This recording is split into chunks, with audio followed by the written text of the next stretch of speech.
It was the single most embarrassing radio call in the history of the Vietnam War. In March 1968, a veteran U.S. Green Beret captain stood on an airstrip at Nui Dat and openly laughed at his allies. He watched a team of Australian SAS soldiers taking hacksaws to their rifles, literally sawing off the barrels of high-precision military weapons in a dusty garage. To the Americans, who prided themselves on firepower and technology, it looked like insanity. The captain turned to his men and said, "Look at those idiots. They won't last a week." He was wrong.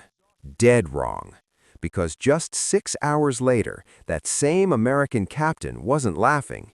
He was pinned down in a jungle ambush, surrounded by the Viet Cong, screaming into his handset for help. And the only people coming to save him were the idiots with the sawed-off guns. But what happened next didn't just save his life, it humiliated the entire American military doctrine and forced the Pentagon to rewrite its manuals. To understand why, we have to go back to the garage where the sawing began. On the 14th of March, 1968, an American intelligence officer stepped off a Huey helicopter at the Australian base in Nui Dat and immediately covered his nose. The smell was biological, layered, and aggressive. It suggested decomposition, stagnant water, and something his brain could only categorize as advanced human neglect. The officer had spent 18 months in Vietnam. He had visited field hospitals, burning villages, and mass graves. None of those experiences prepared him for what was emanating from the Australian soldiers preparing for patrol 40 meters away. His first assumption was logistics failure. His second was disciplinary action. Surely no professional military would permit soldiers to reach such a state of filth voluntarily. He approached the nearest Australian lieutenant to offer assistance with hygiene supplies. The Australian's response carried an edge that the American would remember for decades. The smell was not failure, it was doctrine, and it was the reason Australian soldiers came home alive while Americans came home in aluminum boxes. The American demanded explanation. What he received was an education that would shatter everything he understood about the war he had been fighting for 18 months. But the smell was only the first shock. The weapons would disturb him further. The footwear would confuse him entirely. And what happened 6 days later in Lan Hek would produce the most humiliating radio transmission in American Special Operations history. The statistics told the story the Pentagon preferred to suppress. Australian SAS patrols in Phu Quoc province achieved kill ratios of approximately 1 friendly casualty for every 500 enemy eliminated. American units conducting identical missions in adjacent sectors averaged 1 to 12. The disparity was not marginal, it was catastrophic. It suggested one approach was working, while another was failing completely. The Australian approach began with smell. Every American soldier in Vietnam received a standard field hygiene kit: soap, deodorant, shaving cream, toothpaste, insect repellent. The United States Army considered personal cleanliness essential for discipline and morale. Clean soldiers were professional soldiers. This logic had governed American military thinking since the trenches of France in 1917. The Viet Cong had learned to exploit it. Captured enemy fighters confirmed in interrogation after interrogation that American patrols could be detected by smell from over 500 meters away. The chemical signature of American hygiene products was completely alien to the jungle environment. Deodorant created scent trails lingering for hours in humid air. Insect repellent contained compounds detectable at extreme distances. American cigarettes, with their distinctive sweet Virginia tobacco, announced patrol positions to any enemy scout within a kilometer. The Australians had eliminated every marker. 2 weeks before any patrol, SAS troopers stopped using soap entirely. They abandoned deodorant, shaving cream, commercial toothpaste. They switched from American cigarettes to local tobacco or quit entirely. They ate indigenous food, including fermented fish sauce that altered body chemistry. By insertion day, they smelled exactly like the jungle itself, like rot, mud, and vegetable decay. The tactical results were documented in classified reports that American commanders found difficult to process. Viet Cong patrols routinely passed within 2 meters of concealed Australian positions without detecting anything unusual. In one verified incident from November 1967, an enemy fighter actually stepped on an Australian trooper's boot, looked down, registered nothing but jungle debris, and continued walking. The trooper did not move, did not react, did not breathe visibly. The enemy soldier never knew he had placed his foot on a human being who could have ended his life before his next heartbeat. But the smell doctrine was merely the first layer of Australian methodology. The weapons modifications would prove equally disturbing to American ordnance specialists. The American intelligence officer noticed something wrong with the Australian rifles almost immediately. The barrels were too short, the proportions were off. When he examined one closely, he discovered that someone had taken a hacksaw to a precision military weapon and removed approximately 15 centimeters from the barrel. This was not battlefield damage, this was deliberate modification performed in the Australian armory. The standard Australian service rifle was the L1A1 self-loading rifle, a variant of the legendary FNFAL. It was one of the finest battle rifles ever manufactured, accurate to 400 meters, reliable in adverse conditions, respected by militaries worldwide. American ordnance officers considered it roughly equivalent to their own M14. The Australians were destroying it, or so it appeared. They cut the barrel short. They removed the flash suppressors. They welded crude forward grips made from scrap metal or carved hardwood.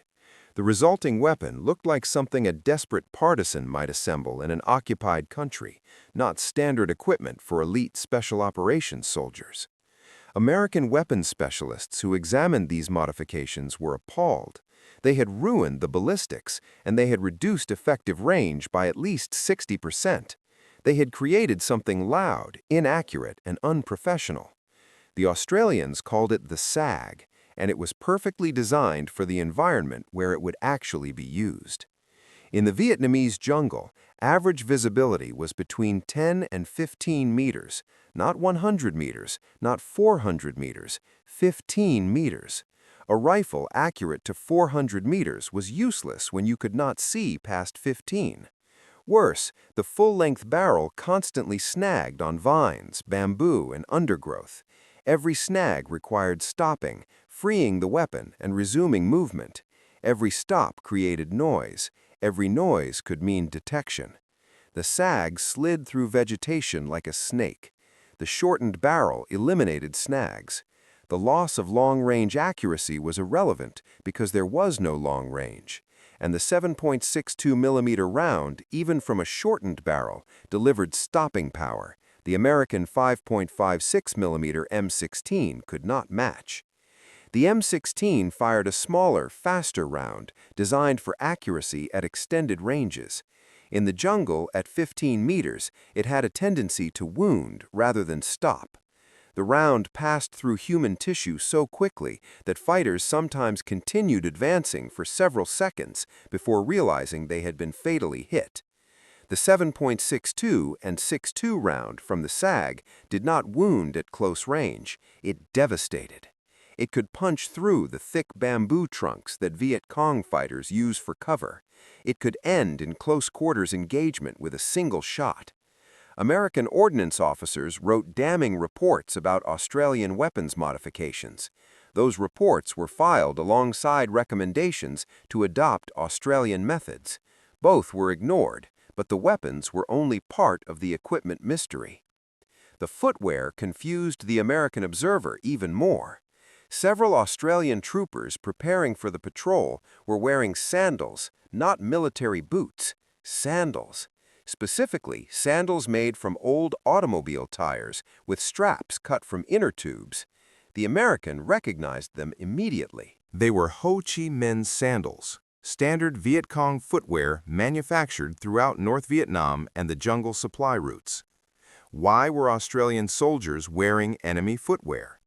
The answer revealed a level of tactical sophistication that American doctrine had never contemplated. Tracking was one of the primary methods the Viet Cong used to locate and pursue enemy patrols. Every boot left distinctive impressions. American jungle boots had specific tread patterns recognizable to any experienced tracker. A Viet Cong scout who found American boot prints knew exactly what he was following. He could estimate numbers, direction of travel, and approximate time since passage. The Australians had eliminated this signature as well. By wearing captured Ho Chi Minh sandals, Australian patrols left tracks indistinguishable from Viet Cong movement. A tracker who found these prints would assume he was following friendly forces. He would not raise alarm. He would not call for ambush teams. He might even walk directly into the Australian patrol, believing he was meeting comrades. This was not the only counter-tracking technique the Australians employed. They walked in streams when possible, leaving no prints at all. They stepped on roots and rocks rather than soft earth. When crossing muddy areas, the last man in the patrol would brush out tracks using branches. These methods added time and complexity to movement, but they made Australian patrols effectively impossible to follow. The Viet Cong, who had tracked French colonial forces for years, who had tracked South Vietnamese army units with ease, who tracked American patrols almost at will, could not track the Australians. The hunters found themselves unable to locate their prey. But there was something else the American observer noticed about Australian attitudes that confused him on a different level entirely. It concerned how they referred to their enemy. American soldiers in Vietnam used a variety of terms for Viet Cong fighters: Charlie, Victor, Charles, Gooks, Dinks, Slopes. The terminology ranged from neutral military brevity to outright racial contempt. The underlying assumption was consistent. The enemy was inferior, primitive, technologically backwards, to be destroyed through superior American firepower. The Australians called them Mr. Charles. This was not sarcasm or irony. This was genuine respect expressed through formal address. Australian briefings referred to enemy capabilities with careful attention to detail. Enemy tactics were studied rather than dismissed. Enemy successes were analyzed for lessons rather than attributed to luck or American error. The Australians did not hate their enemy. They respected him as a dangerous opponent who had been fighting in these jungles for decades and had developed capabilities that deserved serious attention. And this respect had tactical consequences. American patrols often walked into situations believing their technological superiority would carry the day. Australian patrols assumed nothing and prepared for everything. American soldiers sometimes died because they underestimated enemy capability.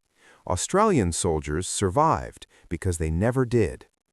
The attitude extended to how the Australians processed intelligence. When interrogating captured enemy fighters, American methods often emphasized intimidation and physical pressure. These approaches sometimes produced information quickly, but that information was frequently unreliable. Prisoners would say anything to make the treatment stop. Australian interrogation prioritized rapport and psychological manipulation. They treated prisoners with a calculated professionalism designed to make cooperation seem like the reasonable choice. They never promised anything they could not deliver. They never threatened anything they were not prepared to execute. The information they gathered was slower to obtain, but far more reliable. This was the foundation: smell discipline, modified weapons, enemy footwear, professional respect, sophisticated interrogation. Each element contributed to a methodology that produced results American forces could not match. But the single most important difference was movement speed, and this was the element that drove American observers to the edge of professional fury. The United States military believed in speed, aggression, and firepower. These principles had won the Second World War. They had held Korea. They made America the dominant military power on Earth. When American Special Operations units conducted long-range reconnaissance in Vietnam, they moved at 2 to 3 kilometers per day, and this was considered acceptable balance between caution and urgency. The Australian SAS moved at 100 to 200 meters per hour. When the American intelligence officer first heard this figure, he assumed translation error. 100 meters per hour meant covering 1 kilometer required an entire day. A 5-kilometer mission would take nearly a week. This seemed not merely slow, but operationally absurd. The Australians offered demonstration. What the American witnessed in 30 minutes destroyed his understanding of infantry movement. 4 troopers entered jungle terrain 500 meters from the new dot perimeter, and the point man took a single step, placing his foot with surgical precision on a route that would support weight without compression or sound. Then the entire patrol froze. Complete stillness, not reduced movement, zero movement. They remained frozen for 4 minutes. During those 4 minutes, the American watched them scanning their surroundings using only their eyes, never turning their heads. He watched them testing the air with subtle nostril movements, reading scents the way a predator reads prey. He watched their fingers make microscopic adjustments on their weapons, preparing for instant action while appearing completely inert. He watched them listening with an intensity that seemed almost predatory, processing every sound the jungle produced. After 4 minutes, another step, another freeze, another 4 minutes of absolute stillness. In 30 minutes, the patrol covered approximately 50 meters. The American stood 15 meters away. He heard nothing, not a rustle, not a snap, not a footfall. 4 armed men had moved 50 meters through dense jungle in complete silence. The tactical logic was brutal and irrefutable. American patrols moving at 2 kilometers per day created disturbances detectable from hundreds of meters, snapping branches, rustling leaves, subtle vibrations transmitted through root systems. Viet Cong listening posts were specifically trained to identify these signatures. A single broken twig could compromise an entire operation. At 100 meters per hour, no signature existed. The jungle soundscape recovered completely between movements. Birds kept singing, insects kept droning, monkeys continued their calls to enemy listening posts. Areas where Australians operated sounded perfectly normal. There was nothing to investigate, nothing to report, nothing to ambush. But slow movement provided more than concealment. It transformed Australians from prey into apex predators. Moving at 100 meters, they detected enemy activity long before being detected themselves. Viet Cong patrols moving at normal speeds created exactly the disturbances Australian troopers had trained to recognize. A patrol that had spent 4 hours listening could hear an approaching enemy from extraordinary distances. The hunters became hunted without ever knowing it. This explained the impossible kill ratios. The Australians were not better marksmen or braver soldiers. They were invisible. They struck from positions no enemy expected and disappeared before effective response was possible. The American intelligence officer spent 3 days at Nudat documenting observations. He interviewed Australian personnel, reviewed after-action reports, examined equipment modifications. He observed training sessions where troopers practiced remaining motionless for hours while instructors attempted to detect them from meters away. He watched stalking exercises where pairs hunted each other through scrub, the winner being whoever detected his opponent first. He drafted detailed recommendations that American units immediately adopt Australian methodology. His report included specific protocols for scent elimination, movement discipline, equipment modification, and tracking countermeasures. His report was filed, stamped, and buried. The Pentagon was not interested in lessons suggesting American methods were failing. but the jungle was about to deliver a lesson that could not be filed away. 6 days later, American doctrine would fail so catastrophically that even institutional denial could not obscure the evidence. The 173rd Airborne Brigade was among the most respected American units in Vietnam. The Sky Soldiers had jumped into combat, fought every major engagement, earned a reputation for aggressive competence. When intelligence identified significant enemy activity in Lank Province, the 173rd drew the mission. The company assigned numbered 118 paratroopers, commanded by a West Point captain on his second Vietnam tour, Bronze Star holder, considered among the brigade's most capable officers. His soldiers were experienced veterans of dozens of similar operations. They carried the latest American equipment, wore standard American uniforms, maintained standard American hygiene protocols. They smelled like Americans. They moved like Americans. They would fight like Americans.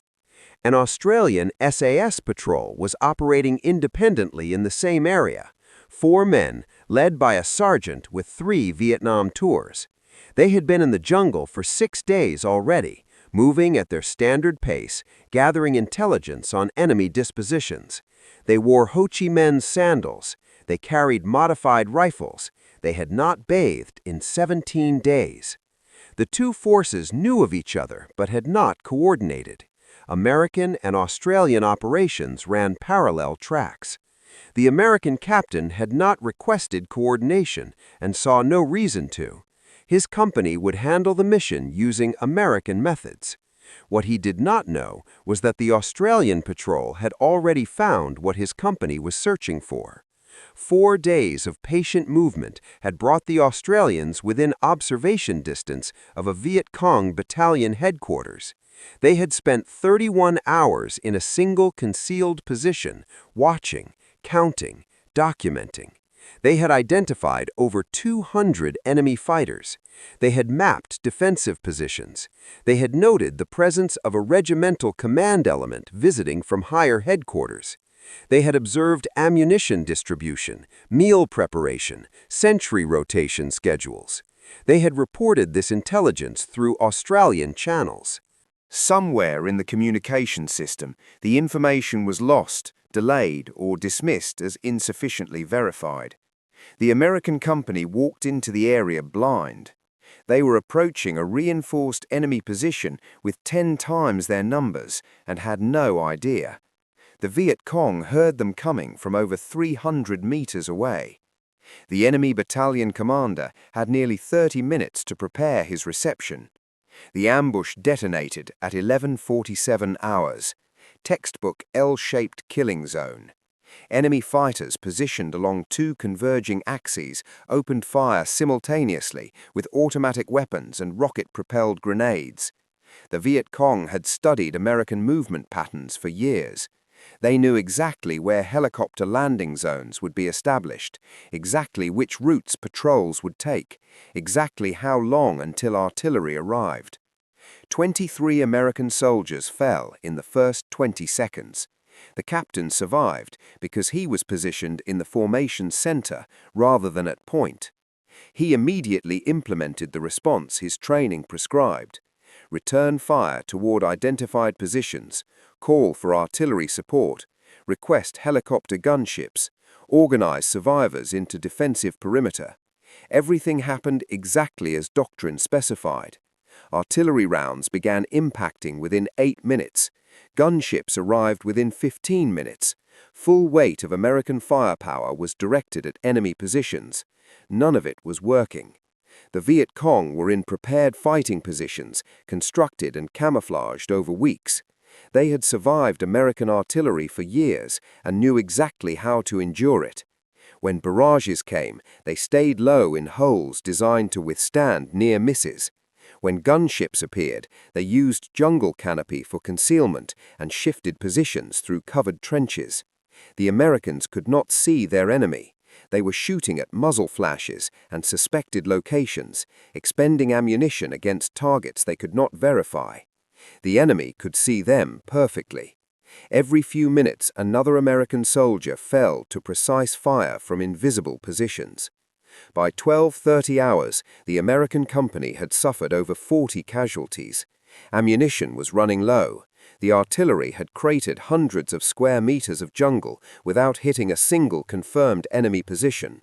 The gunships had expended most of their ordnance against shadows. The captain recognized his company was being systematically dismantled by an enemy his firepower could not touch. His artillery was cratering empty jungle. His gunships were strafing phantoms. His infantry was taking casualties it could neither prevent nor avenge. At 12:51 hours, the American captain made the most humiliating radio call of his career. He requested assistance from the Australian SAS patrol he had declined to coordinate with 6 days earlier. The Australian sergeant leading the patrol received the transmission and understood immediately what it meant. Allied soldiers were being eliminated less than 2 kilometers away. He could hear the firefight. He could monitor the increasingly desperate radio traffic. He could calculate approximately how long the American company could survive at current attrition rates. Standard Australian doctrine mandated avoiding decisive engagement. Inserting into active firefight contradicted every principle of their methodology. 4 men against a reinforced battalion was suicide by any conventional analysis, but men were being slaughtered while he listened to their radio traffic. The sergeant made his decision in under a minute. His patrol would assist, but they would do it the Australian way. When the American captain learned that Australian reinforcement was moving toward him at 100 miles per hour, his response was volcanic. His men were perishing in real time. Help was less than 2 kilometers away, and that help was apparently sleepwalking through the jungle at a pace that would arrive sometime next week. He demanded the Australians move faster. The sergeant refused. He explained briefly that faster movement would result in detection, and detected reinforcement would simply add Australian casualties to the American total without changing outcome. The captain would have to hold with what he had until the Australians reached a position where they could actually make a difference. The next 93 minutes were the longest of the American captain's military career. What he could not see was what the Australians were actually doing. The patrol was not moving toward the American position. They were moving into the enemy position, through it. Using the firefight's noise as auditory cover, using scent discipline to avoid detection, 4 Australian soldiers were infiltrating directly through the Viet Cong rear area. The movement demanded absolute mastery of every skill Australian training had developed. They passed within meters of enemy fighters, focused entirely on the American target to their front. They navigated through a battalionized engagement without creating any disturbance that might alert the enemy to their presence. They moved in complete silence through vegetation that should have made silence impossible. At one point, an enemy fighter moved to within arm's reach of the sergeant's position. The Australian remained frozen as the Viet Cong soldier adjusted his equipment, checked his ammunition, and returned to his fighting position. The enemy never knew that death had been one trigger pull away. At 14:27 hours, the Australian patrol reached a position no American tactical planner would have believed achievable. They were inside the Viet Cong perimeter, 35 meters from the enemy battalion command post, surrounded by over 200 fighters who had no idea they were there. The sergeant began transmitting artillery corrections. These were not the broad area adjustments that had accomplished nothing for 2 hours. These were precision coordinates specifying individual targets with accuracy measured in meters. He could see exactly where the enemy command element was directing the battle. He could see the machine gun positions causing the heaviest American casualties. He could see the ammunition distribution points, the reinforcement routes, the prepared withdrawal paths. The first corrected mission landed directly on the Viet Cong command post. The battalion commander and his staff ceased to exist in a single devastating impact. Command and control collapsed instantly. The second correction eliminated a heavy machine gun position responsible for roughly 40% of American casualties. The gun went silent permanently. The third correction sealed the primary enemy withdrawal route. Viet Cong fighters attempting to disengage were caught in killing zones by artillery that seemed to know their plans before execution. The fourth correction destroyed an ammunition point that had been feeding the enemy positions. Secondary explosions continued for several minutes. Within 18 minutes, the battle reversed completely. The force that had been methodically destroying an American company was now being eliminated with surgical precision. Positions that had been invisible to American observers were targeted with impossible accuracy. Escape routes were sealed before they could be used. Command structure was eliminated before orders could be issued. The surviving Viet Cong broke and fled, leaving equipment, wounded, and organizational coherence behind. The American company, which had faced annihilation, was able to consolidate and prepare for extraction. Final count: 34 Americans had fallen, 51 wounded out of 118 engaged. Viet Cong losses estimated at 87 eliminated, with unknown additional casualties. The Australian patrol that had infiltrated the enemy perimeter and called precision fires from inside their lines suffered 0 casualties. The after-action reports were classified at the highest levels, not for operational security, for institutional protection. 4 Australians, using primitive methods, had accomplished what 118 elite American paratroopers with massive fire support could not. They had not merely rescued the American unit, they had demonstrated beyond denial that American doctrine was producing failure, while Australian doctrine was producing success. This was not information the Pentagon wanted circulating, but evidence kept accumulating, and the most damning evidence came from the enemy themselves. Documents captured in the late 1968 revealed that the Viet Cong had developed completely different tactical guidance for engaging Australian versus American forces. For Americans, the guidance emphasized predictability and vulnerability. American units used helicopter insertion, creating detectable noise signatures from kilometers away. American patrols moved at trackable speeds, leaving clear trails. American soldiers could be smelled from 500 meters. American doctrine favored immediate escalation to heavy supporting fires, which created exploitable patterns that allowed ambush teams to withdraw before effective retaliation. Recommended approach for engaging Americans: aggressive ambush at carefully selected locations. Inflict maximum casualties in the first 30 seconds. Withdraw through prepared routes before artillery becomes effective. Reposition for subsequent engagements. For Australians, the guidance was radically different. Australian patrols were acknowledged as extremely difficult to detect. They could not be smelled because they eliminated chemical signatures. They could not be heard because they moved too slowly to create sound. They could not be tracked visually because their counter-tracking techniques made trail following impossible. Their movement patterns were unpredictable. Their patience exceeded anything other Western forces had demonstrated. Recommended approach for Australians: avoidance. Do not engage unless absolutely necessary. Do not attempt ambush because Australians were more likely to detect the trap before entering it than to walk into it unknowingly. Do not attempt pursuit because Australian counterattacking capabilities made such efforts futile and potentially fatal.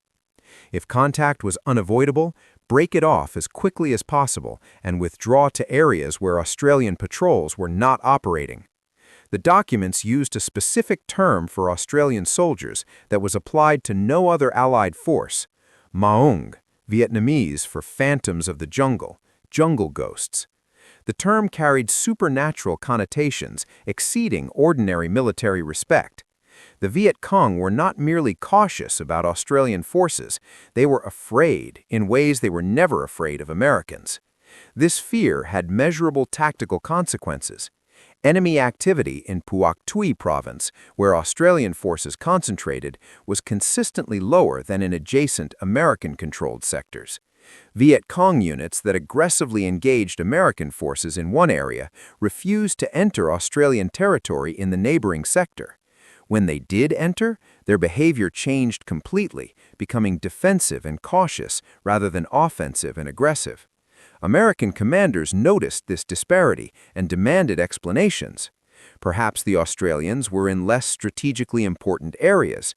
Perhaps they were avoiding contact to keep casualty figures low. Perhaps they were falsifying operational reports to make their sector appear quieter than it actually was.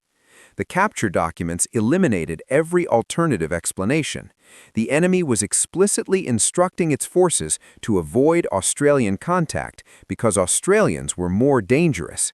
The Viet Cong were choosing their fights, engaging where they had advantages and avoiding engagements where they did not.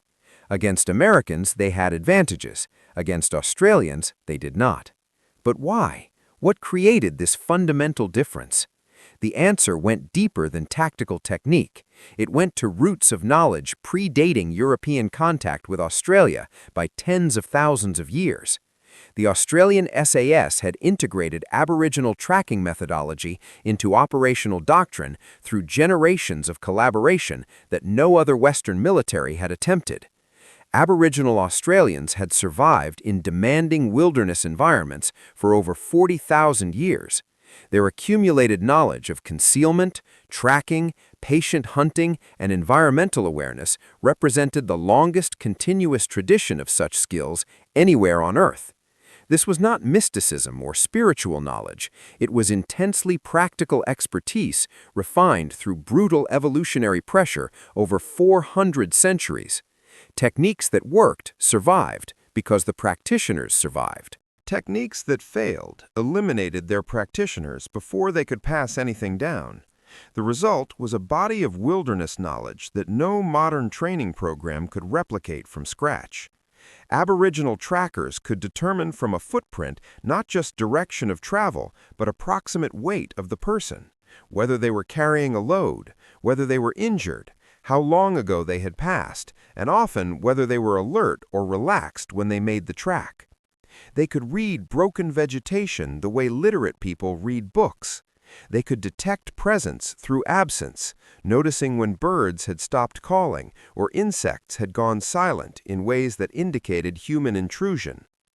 Australian SAS incorporated specific elements from this tradition into their operational methodology, the concept of becoming part of the environment rather than moving through it as a foreign element. The practice of reading landscape features for information about recent activity. The discipline of absolute stillness that permitted observation without detection. The patience that could sustain focused attention for hours without the restlessness that Western training struggled to eliminate. American military culture had no equivalent foundation. American doctrine emphasized action, speed, and technology overcoming environment. The idea that patience might outperform aggression, that stillness might outperform movement, that adaptation might outperform force was philosophically alien to institutions built on fundamentally different assumptions. This cultural gap produced tactical disparities that casualties measured, but statistics alone could not explain. American patrols moved fast because American culture valued speed and action. Australian patrols moved slow because their training proved speed was frequently fatal. Americans maintained hygiene because their culture associated cleanliness with professionalism and discipline. Australians abandoned hygiene because their training proved cleanliness was a detectable liability. Americans used standard equipment because doctrine specified standard equipment. Australians modified everything because survival mattered more than specifications. The tragedy was that lessons were available for learning. The Australians shared information freely with American counterparts. Individual Americans recognized value in Australian methods and advocated adoption. The evidence was overwhelming and accessible to anyone willing to examine it. But institutions do not change because evidence demands change. They change when the cost of not changing becomes unbearable. For the American military in Vietnam, the cost was distributed across thousands of individual casualties rather than concentrated in a single catastrophic event that might have forced immediate reform. Each ambush was a separate incident. Each detected patrol was an individual failure that could be attributed to specific circumstances rather than systematic flaws. The pattern was visible only in aggregate statistics that senior commanders had professional reasons not to examine closely. So the war continued. American patrols continued moving at detectable speeds. American soldiers continued smelling like targets. American doctrine continued emphasizing firepower over patience and technology over adaptation. The casualties continued accumulating, but there was another dimension to the story that tactical analysis tended to overlook. The Australian methods that produced such remarkable survival statistics carried costs measured in different currencies. The psychological currencies, moral currencies, the currency of what it cost to become what the jungle demanded. Operating at 100 meters per hour for weeks in enemy territory required transformation that left permanent marks on those who underwent it. The constant hypervigilance could not be maintained without consequences. The absolute suppression of normal human impulses created patterns that did not reverse. When the mission ended, the necessity of becoming genuinely invisible rather than merely cautious demanded psychological changes that extended far beyond tactical adaptation. Some veterans describe the experience as becoming animal, not metaphorically savage, but literally shedding human thought patterns that interfered with survival. Human minds generate constant internal noise, plans, anxieties, memories, anticipations. This noise is invisible to us because it is so constant, but it shapes behavior. The casualties continued accumulating, but there was another dimension to the story that tactical analysis tended to overlook. The Australian methods that produced such remarkable survival statistics carried costs measured in different currencies. The psychological currencies, moral currencies, the currency of what it cost to become what the jungle demanded. Operating at 100 meters per hour for weeks in enemy territory required transformation that left permanent marks on those who underwent it. The constant hypervigilance could not be maintained without consequences. The absolute suppression of normal human impulses created patterns that did not reverse. When the mission ended, the necessity of becoming genuinely invisible rather than merely cautious demanded psychological changes that extended far beyond tactical adaptation. Some veterans describe the experience as becoming animal, not metaphorically savage, but literally shedding human thought patterns that interfered with survival. Human minds generate constant internal noise, plans, anxieties, memories, anticipations. This noise is invisible to us because it is so constant, but it shapes behavior in ways that skilled observers can detect. A person thinking about tomorrow moves differently than a person existing entirely in the present moment.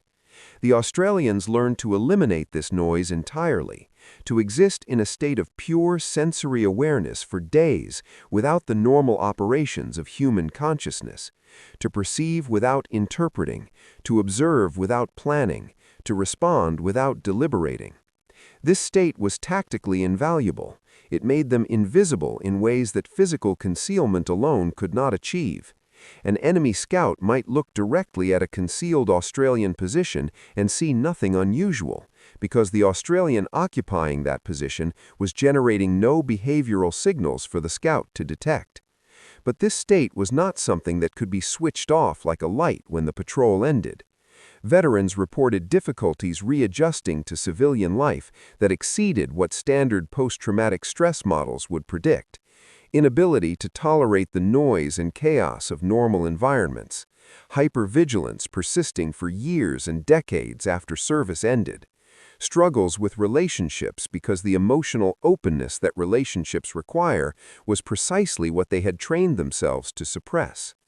The Viet Cong called them Hmong jungle ghosts, but ghosts are creatures caught between worlds, neither fully present in one realm nor able to return to another.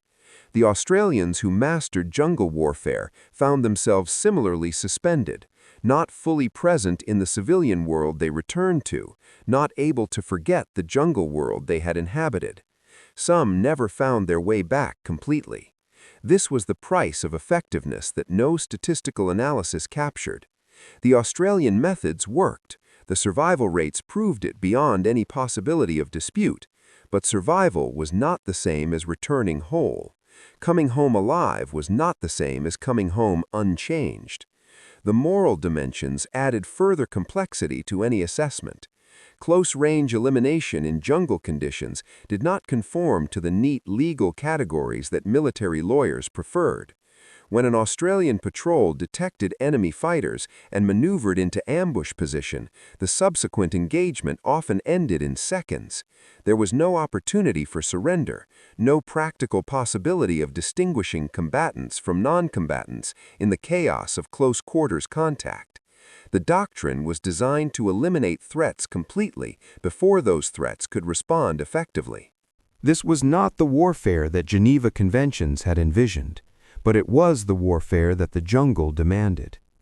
There were also techniques that occupied gray zones between legitimate military operations and what critics might call terrorism. Psychological warfare methods designed to maximize fear among enemy forces, display of enemy casualties in ways calculated to break morale among survivors, interrogation approaches that prioritized immediate tactical intelligence over legal niceties. These methods worked. They undoubtedly saved Australian lives that would otherwise have been lost. They contributed to the fear that made the Viet Cong avoid Australian contact.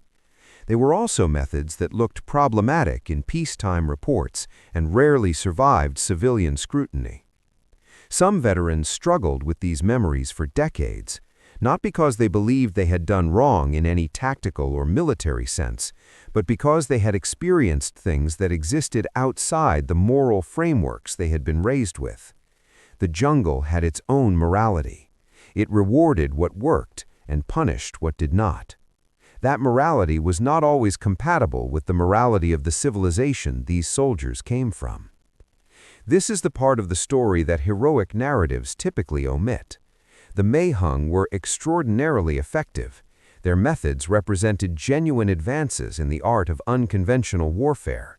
But that effectiveness was purchased at prices extending far beyond military casualties. It cost something to become what the jungle required, and that cost was paid in currencies that accumulated over lifetimes. None of this diminishes the tactical accomplishments or the courage required to execute missions that pushed human capabilities past normal limits. But it adds necessary complexity to accounts that might otherwise reduce the story to simple triumphalism. The legacy of Australian methods extends to the present day, though often without proper attribution to those who pioneered them. When the United States military finally began serious reform of its special operations capabilities in the 1980s, the reforms incorporated principles that Australians had demonstrated effective decades earlier. Emphasis on small unit tactics and individual operator judgment, prioritization of stealth and patience over firepower and aggression, understanding that cultural adaptation and environmental integration could achieve results that technology alone could not deliver. One of the most decorated American officers of the Vietnam era praised Australian methods extensively in his post-war writings and public statements. He noted that techniques he had observed Australians using successfully in 1969 did not become standard American practice until decades later. By some estimates, the delay in adopting these lessons contributed to casualties that better methods might have prevented. The modern American special operations community owes significant debt to Australian pioneers who proved what was possible in the jungles of Vietnam. Delta Force, the expanded SEAL teams, the entire apparatus of American unconventional warfare incorporates lessons that were available for learning in 1967. The methods were there. The evidence was overwhelming. The Australians were willing to teach. The institutions were not willing to learn. The American captain who made that desperate radio call in Lank survived the war. He spent his remaining months in-country seeking out Australian personnel, asking questions, observing training, trying to understand what had happened that day and why his doctrine had failed so completely. He learned that his company had walked into that ambush smelling like a department store. He learned that his patrol speed had announced presence to every enemy listening post within a kilometer. He learned that every assumption underlying his tactical approach had been wrong for the environment where he was operating. He also learned that the men who saved him had been mocked as primitives by American colleagues, that their methods had been dismissed as cowardice or incompetence, that the evidence of their success had been classified and buried because it embarrassed institutions that preferred comfortable failure to uncomfortable learning. He left the Army in 1970. He never spoke publicly about what happened in Lank Province. The records remained classified for decades, but he remembered the men who fell because American doctrine put them in positions that Australian doctrine would have avoided. The radio call begging for help from soldiers he had declined to coordinate with. The 93 minutes watching his command disintegrate while help crawled toward him at 100 meters per hour. He remembered the moment when 4 men who smelled like death emerged from the jungle, having walked through an enemy battalion without detection. The moment when artillery that had been useless for hours suddenly began landing with surgical precision on targets he could not see. The moment when he understood that everything he thought he knew about warfare was wrong. The Viet Cong called them Ma Rung, jungle ghosts. The Pentagon called their methods primitive. The soldiers who survived Long Tai called them something else entirely. They called them the reason they were still alive. 1 Australian casualty for every 500 enemy eliminated. That was not luck, not favorable terrain, not statistical anomaly. That was what happened when soldiers stopped smelling like Americans and started smelling like the jungle. When they stopped moving like Americans and started moving like shadows. When they stopped fighting like Americans and started fighting like ghosts. The Pentagon knew the numbers, they classified them. The enemy knew the numbers, they feared them. The survivors knew the numbers, they owed their lives to them. 1 to 500. The arithmetic of patience over firepower. The mathematics of adaptation over technology. The calculus of becoming what the jungle required, rather than demanding the jungle accommodate what you preferred to be. 50 years later, the lessons remain relevant. Every new conflict produces variations on the same fundamental theme: technological overconfidence meeting environmental reality. Institutional assumptions colliding with conditions those assumptions cannot address. The expensive way failing, while the simple way succeeds. The Australians solved the problem in 1966. The Americans took decades to learn from their solution. Some would argue they still have not fully learned. Ma Rung, the phantoms of the jungle, the soldiers who were dismissed as primitives until they proved themselves masters, the ghosts who saved the men who mocked them. That is their legacy. That is what they proved. That is what they left behind for anyone willing to learn. The question is whether those who need the lessons most will ever be willing to accept them. The Australians answered that question more than 50 years ago in the jungles of Phuoc Toi Province. The institutions that ignored them are still formulating their response.